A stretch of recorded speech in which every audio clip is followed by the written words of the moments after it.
Na nga ito, mensahe, nintak na sa kabuntagon, magahiskot kita, nining ginatawag, overflowing joy. Sa Bisaya pa sa overflowing joy, nagaawas, nga kalipay. Naka-experience pa mo, ana? Nga marag gaawas ang kalipay nga inyong gibati? Kana makayo nga kapawa, ngayon kabutangan sa akong kalipay, dili kay nakadaog kag lasto, dili kay nakadaog kag scatter. Katawa si Yanni ba? Dili kay nakadaog ka og sabong, dili kay nakadaog ka og hantak. Kining overflowing joy na ginatawag, aduna kining bugat na kahulugan. Kung makasinati kanini. Now, happiness versus joy, kung sa may kalainan. Happiness depends on happenings. Ang kalipay, nagadepende sa nagapanghitabo. Just like sa kay Jai, na sinati niya ang happiness, kiniabot si Dexter. Happiness ang tawag, ana. It depends on what? On happenings. Di ba? That is happiness. Pero dili siya joy. Happiness na siya. Nakadaog kag scatter. Katong mga nag-scatter, basig nag-scatter mo, ha? Mayon ta wala. Kasi ito sa una gaytong nisikat sa sabong, musugo na yung sabong makinana, musugo na. Oh. Dili na kung makadaog ka na happiness. Pero kung mapildi ka, subunis. Ito pa gyud. Kadaog kag luto, asa grabing kalipay. Lasto.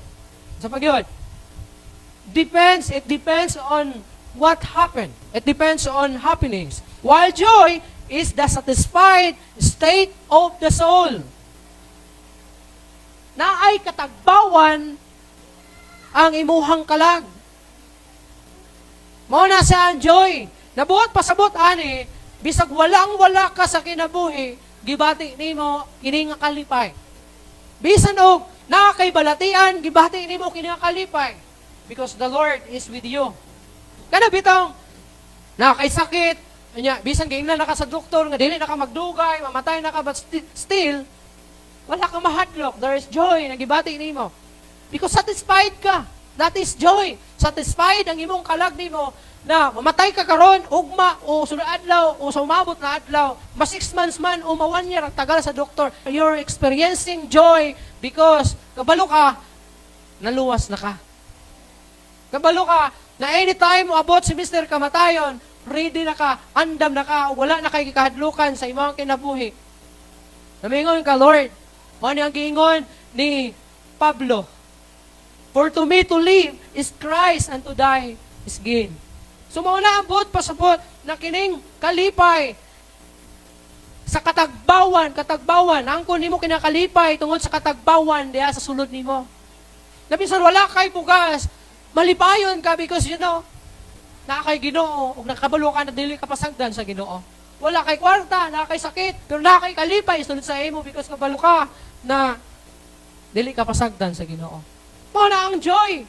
Layo ra kaayo compare sa happiness na nagadepende lang sa mga mahitabo sa imong kinabuhi. Kung walay kwarta, subo. Kung walay maluto, subo. Kung naay balatian, subo. Pero ang joy, may balatian ka man o walay balatian, walang-wala ka man, umana ka man. Gibati nimo kini kalipay.